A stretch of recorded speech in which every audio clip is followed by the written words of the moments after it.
begin again by thanking you all for coming along today.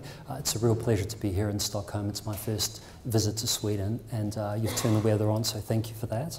And it's also very exciting to be part of this important lecture series. Now, the topic today, let me just remove this, is can psychotherapy work without the therapist?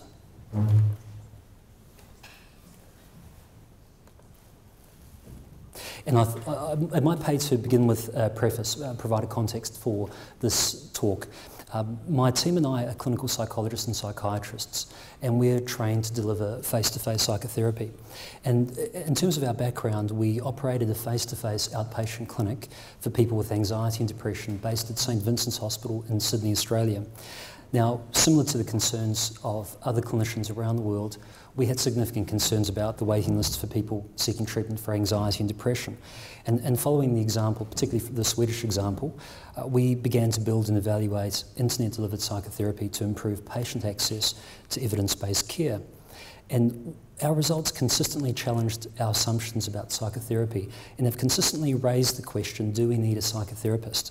Now, I appreciate that this is somewhat of a provocative question, as Christian put it, and perhaps it is a dangerous idea. Steven Pinker, the American psychologist, describes dangerous ideas as ideas that may be dangerous, not because they might be wrong, but because they might actually be right. And there might be something to this. And what we found is that providing therapy via the internet has allowed us the opportunity to explore our existing models of practice and our assumptions underlying those models.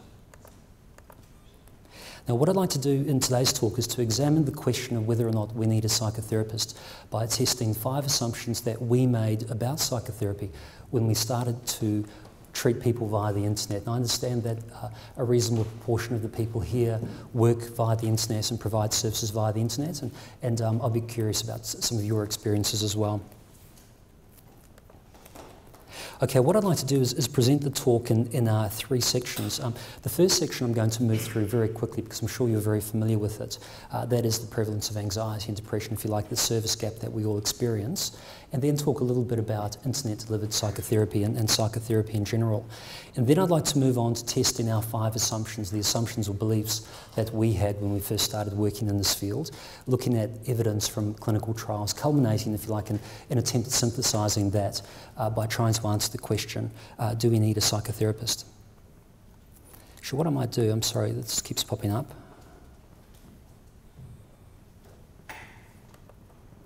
Okay, hopefully that switched that off.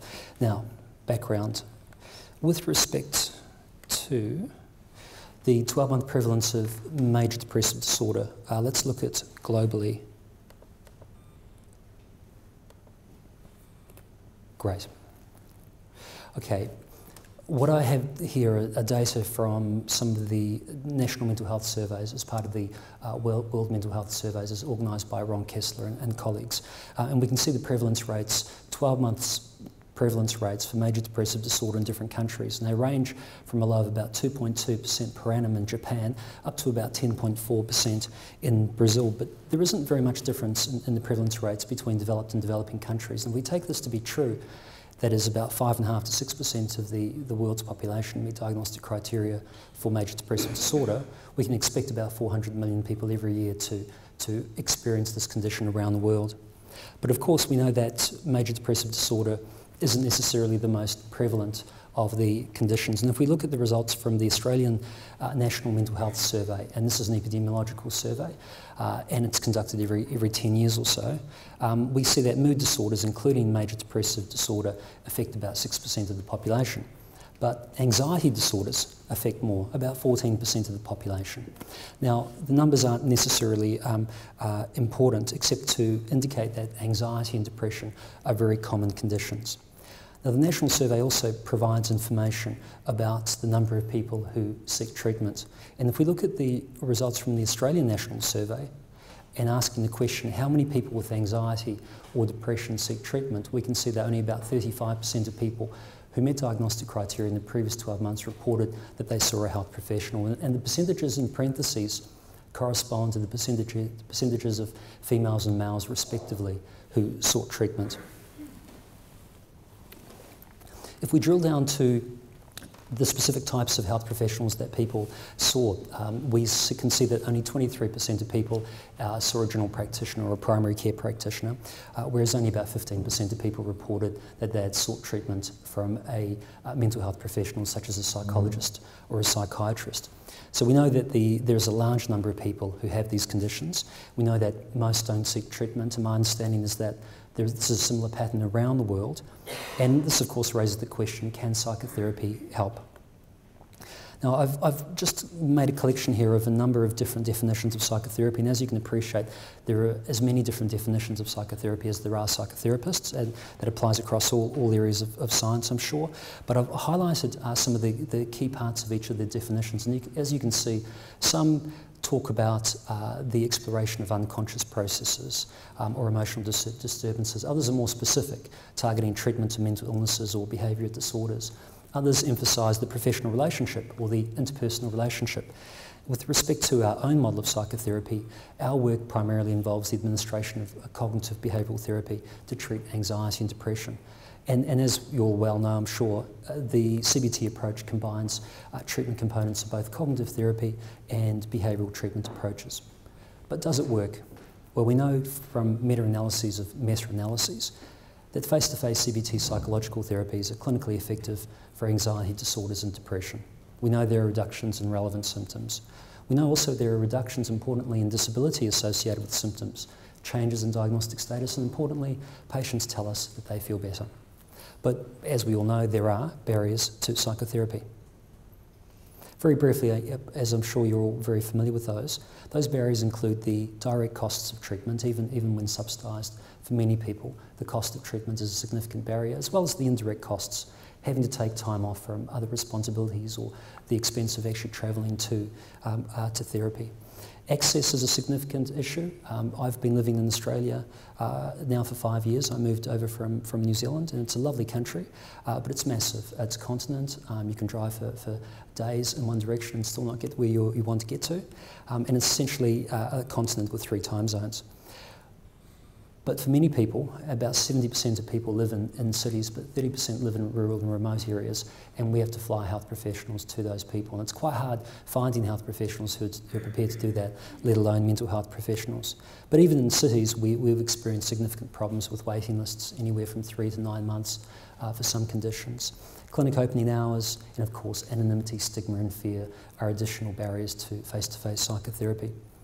Now that's led our team, as well as I know teams here in Sweden and other countries, to ask the question, can we administer these programs or cognitive behavioural therapy via the internet? And so following other countries' leads, we built an online research program to see if we can treat people with anxiety and depression.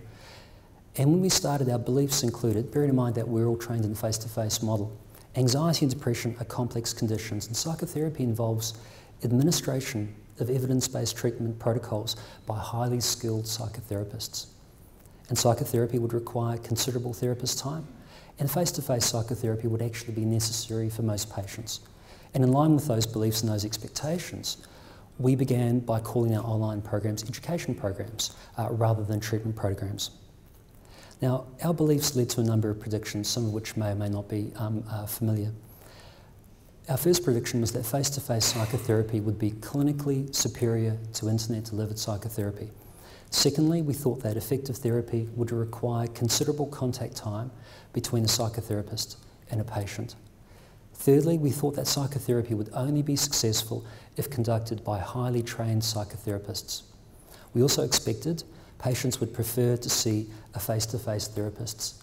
And finally, we thought that self-guided internet psychotherapy would not work. And what I'd like to do in the rest of the talk, or in a few moments, is to systematically examine the evidence for and against those predictions. Before doing that, though, I thought I'd show an example of internet-delivered psychotherapy to provide a bit more context about this. I'm sure many of you are familiar with it, so I'll move quite quickly. Now, when I started working at St Vincent's Hospital and at my previous university, the University of New South Wales, I developed with my team the virtual clinic, and we've developed a new program called the eCentre Clinic, but a lot of this data is based on the work I'd previously conducted at the University of New South Wales and St Vincent's Hospital. And our internet clinic really aimed to develop and evaluate internet-delivered psychotherapy programs for the common anxiety and depressive disorders. based on the cognitive behavioural model of therapy, as I mentioned. Now, what do our patients actually experience? Well, once they've been registered and have completed the application process, when they log in with their username and password, this is what they would see, a basic page with a number of different components. At the top there are a number of tabs. I'm sorry you can't see those very clearly, but each of the tabs corresponds to a lesson, and the idea is that there would be 5 to 8 lessons that people would systematically work their way through during the course of the program. They would complete a lesson every 10 days or so, and the idea is that each lesson includes specific information which we think is key or crucial for that individual at that point in time. When they complete each lesson, we ask them to download a homework assignment and begin completing the homework. They can download a large number of additional resources which are systematically released. And of course they can also access stories written from previous patients and learn about the experience of recovery from the stories of other people who have gone through the programs. We also have a large number of automatic emails, 20 or 30 emails, which are sent off to remind people to continue, to encourage them, to reinforce them. And many people also receive contact, either email or telephone contact with our therapists. It's quite a rich clinical environment. What about our online therapists? Well, I'm not sure about the experience in Sweden, but certainly the experience in Australia when we talk about our programs is that most people think our therapists look like this. But in reality, of course, they look more like this.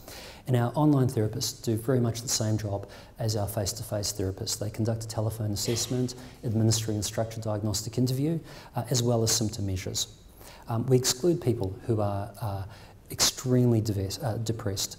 We exclude people who are psychotic or suicidal because we believe they need more support than we can provide via the internet or telephone. The therapist contacts the person at least weekly for 8 to 10 weeks. And during the contact, they reinforce the key messages in the lessons. They reinforce realistic expectations, they reinforce hope, and they normalise the challenges of therapy, and they receive regular supervision. Our research program, well, we started by treating people with social phobia because we knew that if we were going to begin our research program, we thought there'd be a large number of people with social phobia who'd be prepared to work online with us. And then we began conducting similar trials for people who met diagnostic criteria for depression, panic disorder, and so on. And more recently, we've been developing unified programs or trans-diagnostic programs to try and address the comorbidity associated with these conditions, as well as programs for older adults and different ethnic groups. And we've recently completed our 24th clinical trial with about 1,600 Australian adults having gone through our programs. Now, we were surprised by our results. Again, we were face-to-face clinicians. We found with, for example, our first social phobia randomised controlled trial, where people with social phobia were randomly allocated to either a control condition or a treatment condition. From pre to post treatment on the social interaction anxiety scale, one of our gold standard measures, there was a significant, clinically significant, statistically significant improvement in the treatment group. We reran that RCT. With an extra 80 or 90 people, and the results improved. We then ran our first study of people with depression. Same design, the outcome measure here is the peak depression inventory, and obtained encouraging findings. We reran another RCT, obtained better outcomes. We ran our first trial for people with generalised anxiety disorder. The outcome measure here is the Penn State Worry Questionnaire, and in our second RCT we obtained better results. We've obtained good results for people with post-traumatic stress disorder. That's the only RCT we've run to date. And we've run an open trial for people with obsessive compulsive disorder. And against all expectations, particularly ours, people did very well and they were very satisfied with progress. Now, these results challenged our beliefs and our predictions about the role of the psychotherapist. And what I'd like to do now is talk about those 5 predictions. I'd like to go through the evidence for those. So those were the predictions, and I'd like to begin with the first one. This prediction was that face-to-face psychotherapy will be clinically superior to internet-delivered psychotherapy. That is, when internet-delivered psychotherapy is guided as opposed to a self-guided program. And the reasons for the prediction, well, we had a number of reasons. We thought the therapeutic relationship would be weaker online. And why is that important? Well, the client-therapist relationship, as we all know, is traditionally considered a crucial influence on clinical outcomes, and some describe it as supreme variable, and understandably it's essential. We're working with people who are severely distressed. We're asking people to disclose things and confront fears, and we're often doing that in a group environment. And certainly the evidence supports that. We know that studies indicate approximately 6 to 20% of the variance in clinical outcomes is due to the therapeutic relationship. That was one reason. Another reason was we thought the absence of visual cues would limit the efficacy of internet treatment. And we know that visual cues during treatment facilitate our ability to monitor a patient's mental state and their level of understanding, and we can obviously modify our treatment approach accordingly. And the absence of these would reduce the efficacy of our approach. But I've had a look for the evidence, and we appreciate it's mostly anecdotal. The third reason, if we're going to be honest about it, was that there was a personal and professional bias. And I'll go into some of the reasons later, but every therapist who's worked with us, more than 15 psychologists and psychiatrists, has reported expecting that their face-to-face clinical results would be superior to when they worked via the internet. And what I want to do is I want to spend a few moments looking at different lines of evidence to try to explore this. It's a complex question, and there are different ways of looking at it. And one way is to examine the effect size of computerised or internet psychotherapy versus face-to-face CBT as determined via meta-analysis. So let me explain that in a bit more detail. Actually, in terms of effect sizes, I'll just run very briefly. When I'm talking about effect size, I'm sure most of you are aware of this, but it's an indicator of the magnitude of clinical improvement, and it's expressed as a proportion of a standard deviation. So 0.8 or above is considered large and generally associated with good clinical improvements. 0.5 to 0.8 of an effect size would be moderate, and 0.3 to 0.5 would be small. So in terms of the first meta-analysis, or the main one for face-to-face treatment I'd like to talk about, Butler and colleagues in 2006 published a meta-analysis of 16 meta-analyses, so a meta-analysis of meta-analyses of face-to-face CBT to treat anxiety and depression. And the mean effect size when compared to no treatment, waitlist or placebo controls was a healthy 0.95. That's great. And that supports our experience, that is face-to-face. CBT is effective for treating anxiety and depression. Now, in terms of meta-analyses of internet studies, we published a meta-analysis last year of the 23 most recent studies at that point in time of internet or computerised treatment of anxiety and depression. And there, the mean effect size superiority over control conditions was a healthy 0.88. Now, that's consistent with previous meta-analyses of computerised internet treatment. We can see there's no obvious difference based on meta-analyses, but there are, of course, numerous methodological problems comparing across meta-analyses and across formats. Now, the second line of evidence we can look at is to examine effect sizes from our internet treatment versus our face-to-face service using the same outcome measures, but bear in mind these are different samples. So here what I'd like to do is look at people who were treated for social phobia at our clinics, either our internet clinic or our face-to-face clinic. And I'm going to report the pre to post effect sizes. And we can see that on the social interaction anxiety scale, or the SIS for social phobia, very similar or reasonably similar effect sizes, but certainly the internet group wasn't inferior to the face-to-face clinic. For people who were treated for generalised anxiety disorder, via internet or face-to-face clinic, we can see no difference. Likewise, for people treated with panic disorder and obsessive compulsive disorder, there's no evidence from our data, from comparing our two clinics, that the internet clinic produced inferior results to our face-to-face clinic.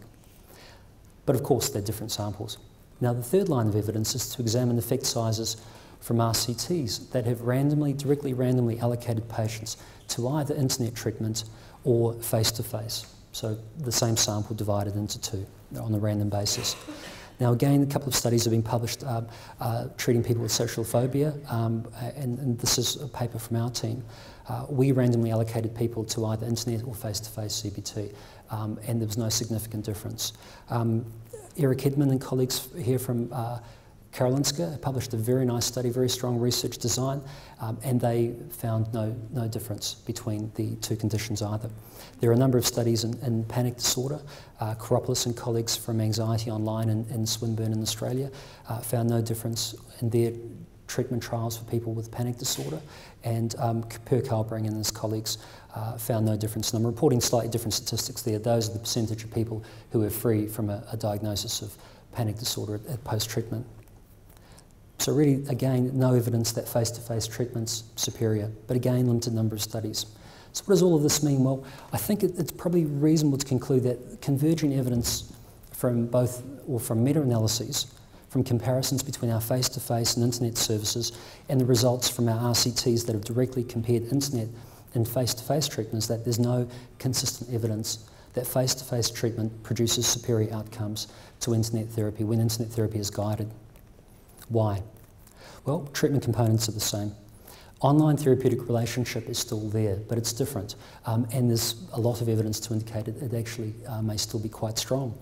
And we know online there's probably less opportunity for distraction or for therapist drift. Of course, there are multiple limitations, limited direct comparisons, limited sample size, all the usual kind of things. But overall, as clinicians, we've been forced to admit that this prediction hasn't been supported. What about our second prediction? That effective therapy would require considerable contact time between a psychotherapist and a patient. Well, the reasons were that from our experience of face-to-face psychotherapy, we know that psychotherapy can take many years of treatment. Now in Australia, most of our public clinics and even private clinics operate group or individual brief treatments. So it might be 6 to 16 hours, 1 hour sessions for individual treatment, or 8 to 10 3-hour group sessions. And of course there's evidence to indicate a correlation between therapist time and between group effect sizes.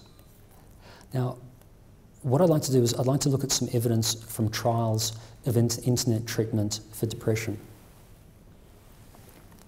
Ruard and colleagues in 2009 published a paper describing how they randomly allocated people with depression to either receive therapist guidance via email or to a waitlist control condition. Now those who received therapist guidance via email received up to 14 hours of clinician support. You can see a very healthy effect size for that group, 1.6. And the waitlist group did quite well as well, but 1.6 is certainly a very large effect size. Now, more recently, Vermark and colleagues reported a study where they randomly allocated people with depression to either high intensity, low intensity, or waitlist control conditions. The high intensity group had a lot of therapist support, mean of 509 minutes compared to 53 minutes in the low intensity group. And consistent with expectations, the high intensity group did really well, and surprisingly, the low intensity group did really well. 1.5 again is an excellent effect size, even though the waitlist group did quite well. Now, we reported a paper last year where we randomly allocated patients to either therapist guidance, email contact, around 1 hour, probably just under 1 hour for many patients, or to a waitlist control condition. You can see the effect size of 1.3 compared to our waitlist group, which didn't move at all, is actually a very strong outcome. So in terms of effective therapy, the definition of effective therapy, and if we accept that that's a large effect size, 0.8 or above, we can see that we can get quite strong effects with about 1 hour of clinical contact. And we haven't been able to find evidence that considerable contact time is required. And similar results have been obtained, I should say, when we're looking at treatment of other disorders via the internet. But there's more evidence. We can compare therapist time across services across our internet and face-to-face programs. Now, when we're treating people with social phobia via our internet clinic, the therapist would spend about 2 hours in total over the course of a program, compared to the clinician who might spend about 4.5 hours if it's a group program. And we can see that the clinician, when they're running groups, social phobia, generalised anxiety disorder, panic disorder, it's about the same time, 4.5 hours, compared to about 12 hours, if not more, if it's individual therapy.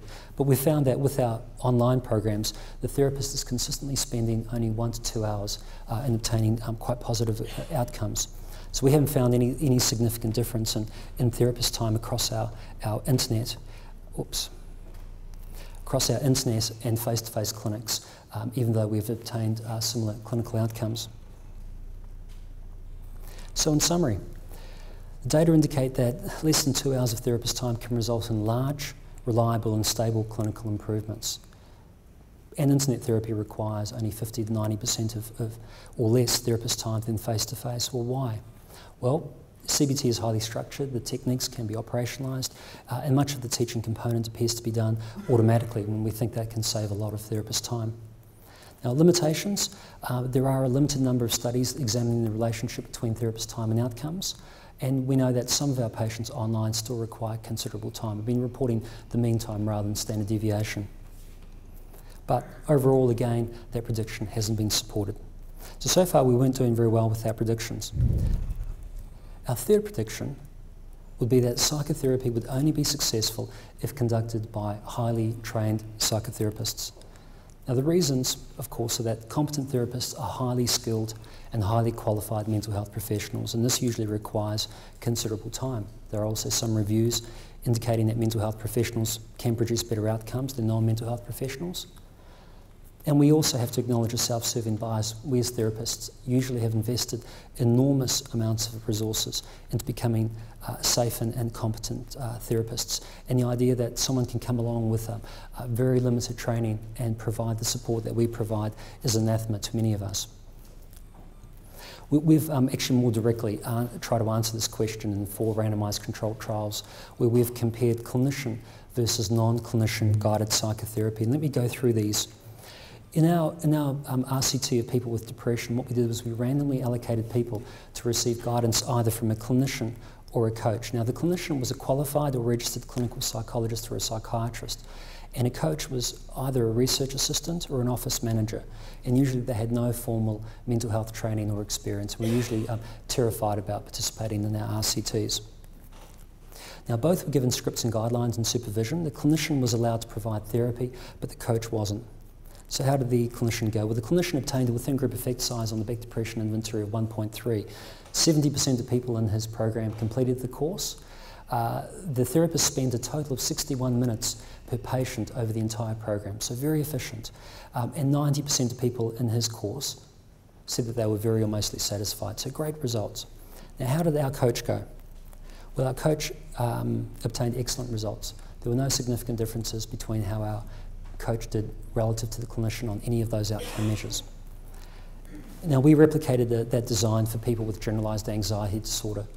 So people with GAD were randomly allocated again to clinician or to coach-guided conditions. Again, the clinician performed very well. On the Penn State Worry Questionnaire, within-group effect size 1.2, and generally great outcomes, including a high level of acceptability from patients. How did the coach go? Almost identical. Again, no significant differences. We were surprised. I ran a similar study a year prior, and I was the clinician on this program, and I can tell you I certainly had something to prove, and likewise my research assistants who were the coaches had something to prove, and I raised that because competition or motivation certainly wasn't an issue. Everyone was trying really hard, or as hard as they could, but again there were no differences. And more recently, Luke Johnston, one of our PhD students, has completed a transdiagnostic ICBT program for people with anxiety disorders, and he's actually found a slight advantage for the coach-guided group, which we think is a very interesting finding. So overall, coach-guided when supervised seems to produce similar results to clinician-guided programs. Now, this is consistent with other people's experiences. We know that Johan Anderson and the team here in Sweden, in their studies, employ highly trained psychotherapists, but they also use their students to provide some of the support. Likewise, the Australian Internet Group, Anxiety Online, do the same thing. I've just come from the UK, from the University of York, where we've been talking about the Improving Access to Psychological Therapies program. And they've been training non-traditional clinician groups or groups of people to administer CBT, and the results from the first 30,000 people who've completed the programs are very impressive. And of course, it's consistent with the results of meta-analyses of self-guided or minimal guided interventions, particularly for depression. So what do we think? Well, coach-guided when supervised seems to be producing the same results as clinician-guided programs in terms of clinical outcomes and patient satisfaction. And why is that? Well, we have to bear in mind the program does much of the teaching component automatically, but I'd like to stress that we need to be aware of limitations. All of these coaches were highly supervised, and so high quality supervision is essential, as are very clear rules for stepping patients up for when it's appropriate for them to receive care by a psychotherapist. So again, our third prediction wasn't looking good. What about our fourth prediction? Patients will prefer to see a face-to-face therapist. The reason that we thought we had this belief was that, or prediction was that we thought patients would have more confidence in the psychotherapist they could see than one who was only available online. And we thought this would be reflected in greater consumer preferences for face-to-face than internet-delivered psychotherapy. But we found mixed results. Now we've conducted a number of online surveys, so naturally bias surveys, of attitudes towards treatment of anxiety and depression. This paper's just been published, Garnet et al. We interviewed, or ran via internet survey, a survey asking about general attitudes towards online treatment and education. And we asked people who completed the survey to imagine that if they had anxiety or depression in the next 12 months, who would they like to see? What would their treatment preference be? Would they prefer treatment via internet, via face-to-face, or both about the same? And only 7% of people indicated a clear preference for internet treatment. The majority, almost 2/3, indicated that they would prefer face-to-face treatment. But that's not the end of the story. We've asked similar questions of people via the internet, people who are likely to meet diagnostic criteria for example, post-traumatic stress disorder, PTSD, so elevated symptoms of PTSD. Now their preferences are quite different. Their preferences are about even across internet, face-to-face, or both about the same. Now, we've also replicated the same finding for people with obsessive compulsive disorder, and I think that paper was published last week, where people with OCD reported about even levels of preference across internet, face-to-face, or both about the same. What does that mean? Well, general consumers appear to favour face-to-face services, but patient populations report no preference. Why? Well, attitudes and preferences are going to be affected by one's experiences and needs. But there's limited data on this important topic, and we suspect that different services are going to appeal to different consumers at different points in time. So at this point in time, we thought that this prediction requires a lot more evidence before we could bury it. Our final prediction was that self-guided internet psychotherapy won't work. And the reason, similar to what I've mentioned before, is that we thought anxiety and depression are complex conditions that require a psychotherapist who can explain the principles of treatment, individualise them to the patient, and then manage the patient's recovery. But overall, we thought self-guided treatments just wouldn't work. Now, when we're talking about self-guided programs, we need to differentiate between pure self-guided, that is where people have no contact with the therapist at all, versus self-guided, where people do have some contact, usually at the level of assessment, although the person might then subsequently complete the program by themselves. And one of the earliest examples of internet treatment for depression, or pure self-guided internet treatment of depression, was the Overcoming Depression on the Internet program developed by Greg Clark and the colleagues. And they found initially no effect size when they developed a pure self-guided programs. But when they added reminders, they found that the effect sizes went up to about 0.3 in some cases, and it appeared that the programs were helpful for some people. Now, more recently, this area of research has been extended. Meyer and colleagues in 2009 published the results of an internet program called Praxis, and they found results in the area in the range of about 0.3 to 0.6, so starting to get into the moderate range, indicating certainly that for some people, a pure self-guided program has potential. There's a little bit of evidence in other disorders, including panic disorder. Britt Klein and colleagues who developed Panic Online reported the results of a small pilot study, and they reported significant improvements from pre to post treatment with respect to diagnostic status. Now, we've conducted 3 RCTs of self-guided treatment of social phobia, which might inform this in some way. Now, all of the patients in these RCTs received a telephone-administered diagnostic interview, but they had no other contact with therapy staff during the 8 to 10 week program of treatment.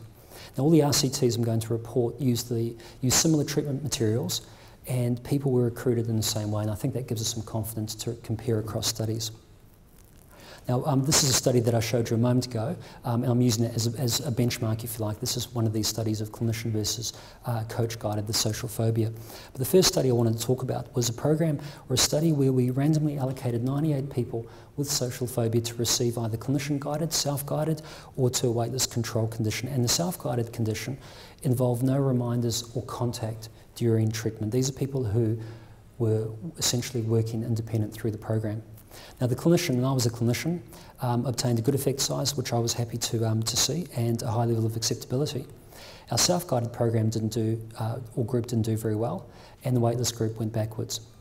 You can see the self-guided group obtained an effect size of 0.4, only 33% of people completed the program, and the level of acceptability was only 62%. And there was a clear advantage for clinician-guided over the self-guided group. But we persevered, and what we did was we replicated the self-guided condition, and what we did was we added automatic email reminders. So during the course of the program, people in the self-guided group in this study obtained about 20 or 20 plus automatic emails. Now, some of these were reminders, some of these were encouragers, some of these were prompts. So they'd complete a lesson and they'd receive an email saying, congratulations, here's your homework, and away you go. And if they didn't complete the lesson, they'd receive an email saying, hey, it'd be really good if you could come back and do your homework or do the next lesson. And what we found was really surprising. The inclusion of automatic emails doubled the effect size and doubled the level of adherence and improved acceptability from 62 to 91%.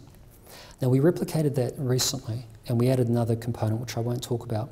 But we found, again, and reliably, that the self-guided condition plus the automatic emails doubled the effect size and improved acceptability. So really encouraging results. And so we've had to conclude that some patients benefit from self-guided psychotherapy in contrast to our expectation. And it appears that guided produces superior results to self-guided, which produces superior results to pure self-guided. And that's consistent with bibliotherapy, or evidence from bibliotherapy indicating that self-guided programs can be quite effective, but not for all patients. And certainly emerging strategies like the automatic email reminders I mentioned are likely to improve outcomes. Well, why? If we break down CBT or deconstruct it, it's obviously highly structured, the techniques can be operationalised, and much of the teaching component can be done automatically. Now, there are significant limitations, I think, around the self-guided literature, particularly with respect to who benefits and about the potential risks. And I'll talk more about that in a moment. So this prediction wasn't supported either. Okay, you've been very good, you've been listening very hard, and I've been throwing a lot of information at you. So what I thought I might do is very briefly run through the key points for each of those predictions. First prediction, face-to-face psychotherapy will be clinically superior to internet-delivered psychotherapy.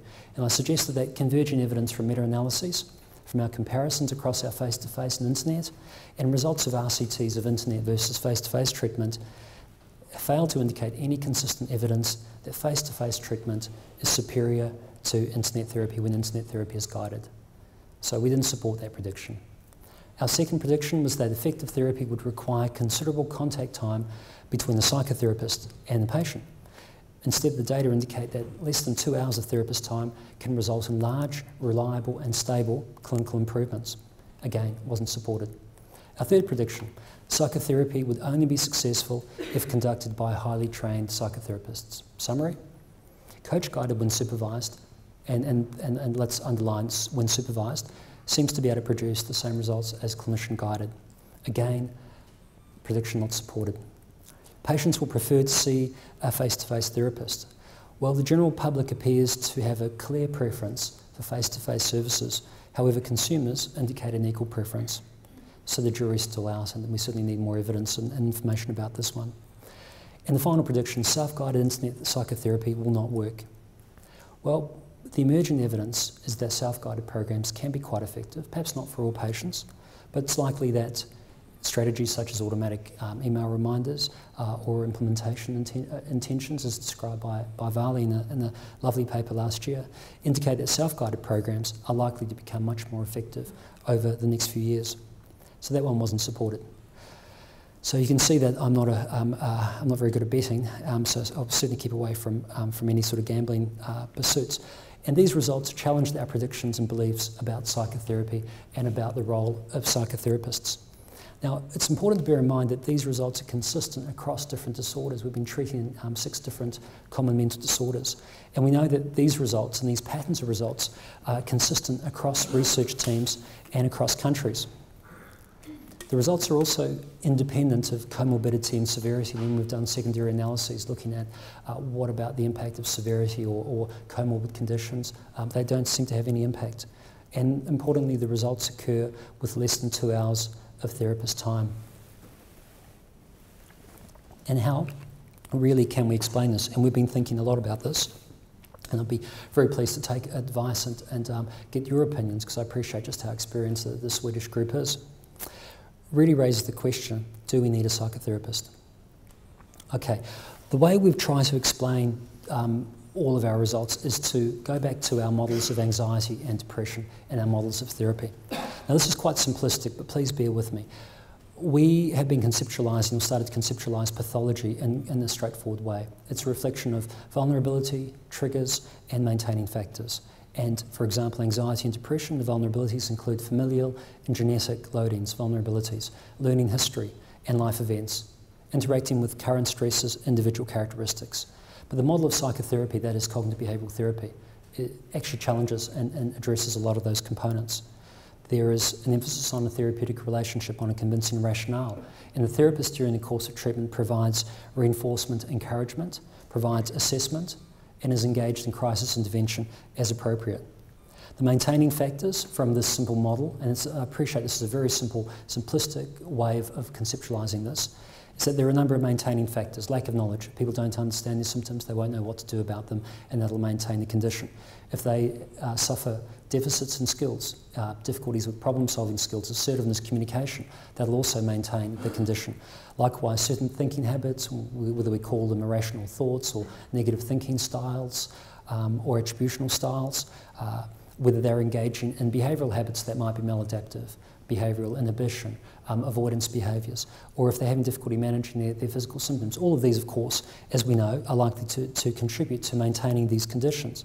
Now, CBT provides a logical plan, typically, a clear explanation, which provides a sense of predictability.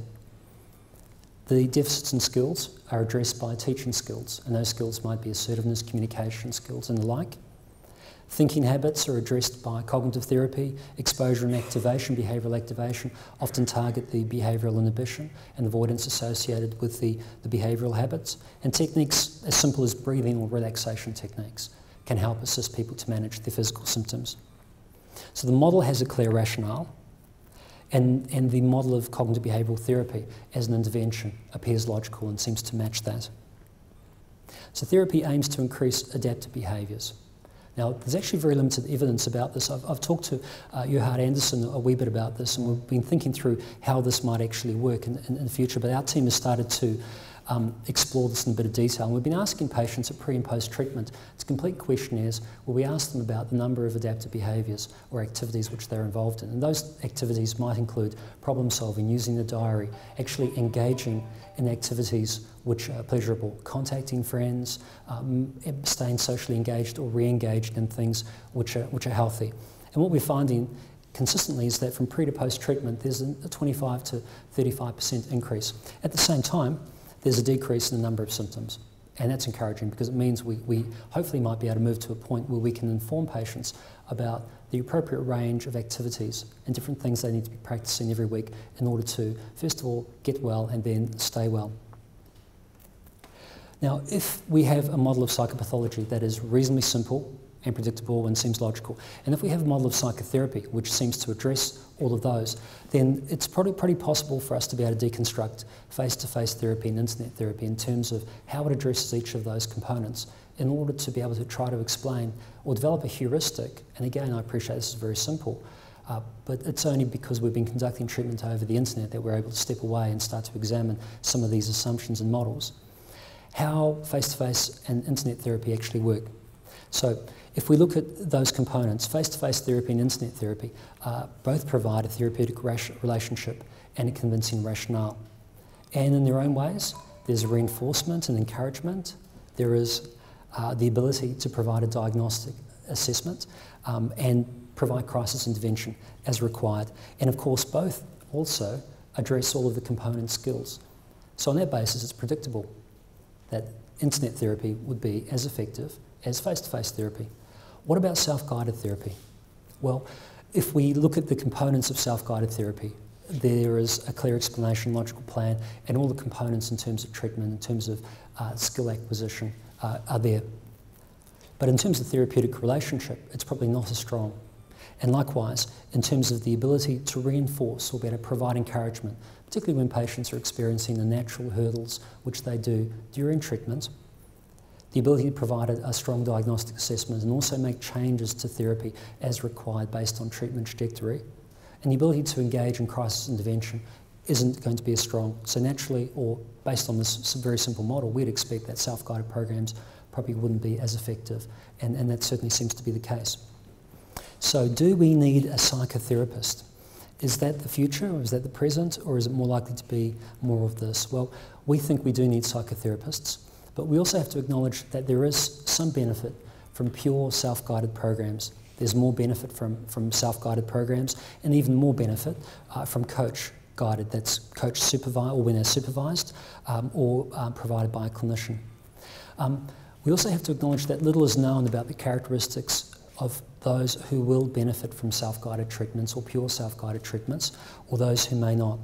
And we think the role of the psychotherapist is still essential, particularly in terms of differential diagnosis and assessment, in terms of making recommendations and based on treatment trajectory, in terms of providing feedback about how to sustain gains and avoid relapse, certainly in terms of crisis intervention, managing homicidal or suicidal risk, and more frequently now the training and supervision of coaches.